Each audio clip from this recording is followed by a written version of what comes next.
huquq tashkilotlari dаңlıq markalarni Uyg'urlar majburiy emgak silingan zavodlar bilan bo'lgan hamkorligini to'xtatishga chaqirdi.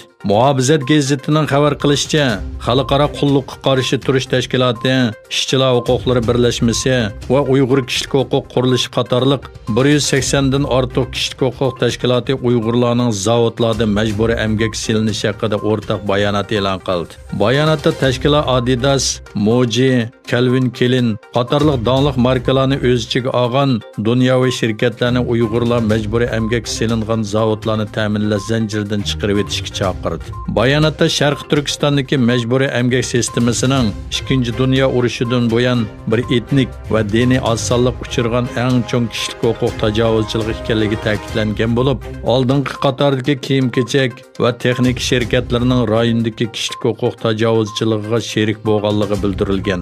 Bayonotda qarashlari o'ttirg'i qo'yilgan Xalqaro qulluqqa qarshi turish tashkilotining boshlig'i Kranson, dunyo miqyosida har 5 to'qilma buyumdan birining Uyg'urlar majburiy emgak silingan zavodlardan kelgan xom ashyoni ishlatganligini aytdi. Uyg'ur kishilik huquq qurilishining boshlig'i Umar Qanat apandi dunyoviy markalarning Uyg'urlar majburiy emgak silingan zavodlar bilan hamkorlikni davomlashtirishining Xitoyning kishilik huquq tajovuzchiligiga to'kib qo'shganlik bo'ladiganligini bildirdi va buning darhol to'xtatilishi kerakligini aytdi.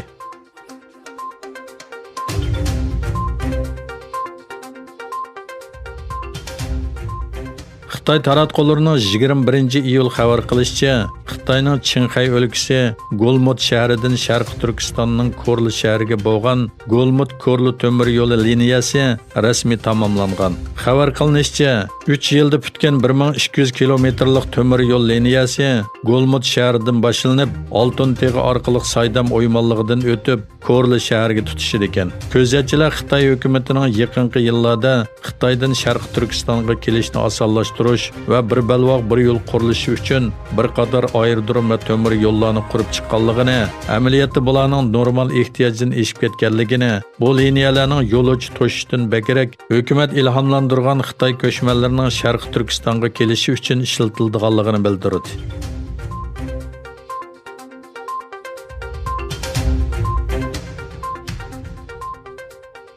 Amerika prezidenti Donald Trump taqilishi talab qilingan Houston konsulxonasidan boshqa Xitoyning boshqa konsulxonalarini taqash mumkin dedi. Amerika oldingi kuni josuslik aybnomasi bilan Xitoydan 72 soat ichida Houston konsulxonasini taqashni talab qilgan edi. Tunugun o'tkazilgan muxbirlarni kutilish yig'inida Trump boshqa konsulxonlarni taqashning har vaqt mumkin ekanligini o'tirg'i qo'ydi. Trump yana mundaq dedi: "Biz taqagan konsulxonada o't ofati yuz berdi deb o'yladik. Menimcha ular hujjat yoki qog'oz ko'ydiryapti. Nimishqa bunda qiladiganligini bilishga qiziqyapman." Xitoy tunugun Amerikaning qarorini ayblaydiganligini e'lon qilgan va o'ch oladiganligi to'g'risida tahdid solgan edi. Xitoy Tashqi ishlar ministrligining bayonotchisi Hua Chunying Amerikaning Washingtondagi bosh elchixonasining bomba va o'lim tahdidlariga duch kelganligini aytdi.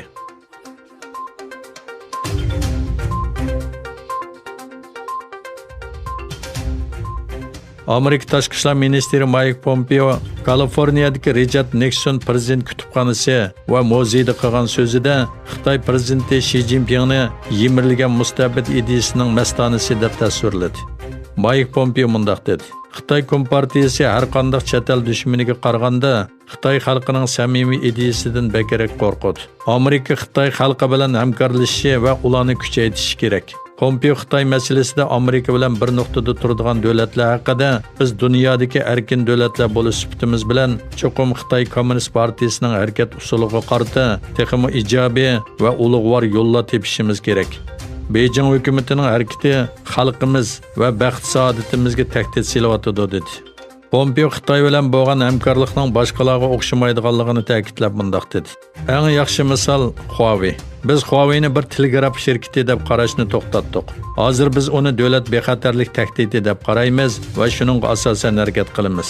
Pompeo Xitoyga qarshi texmo kuchli tadbirlarni qo'llanishga boshlaganligini aytib mundaq dedi: "Dal shu paytda biz Houstondagi Xitoy bosh konsulxonasini taqadik. Chunki u josuslik va bilim mulk huquqini o'g'irlash markazi sifatida ishlatilgan."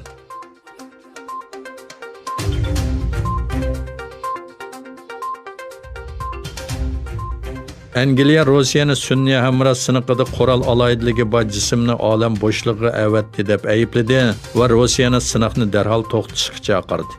Angliya sama xabarlarining xabar qilishicha, Angliya va Amerika Rossiyaning Sunniy hamroh qo'yib berish faoliyatlaridan qattiq andish qilmoqda ekan. Angliya olam qatnash idorasining boshlig'i Harvey Semis Rossiyani Sunniy hamroh siniqida mas'uliyatsizlik harakatini darhol to'xtatishni ogohlantirib, uning Sunniy hamroh siniqida qurol aloyidligi bor jismni qo'yib beradiganligini o'tirg'a qo'ydi.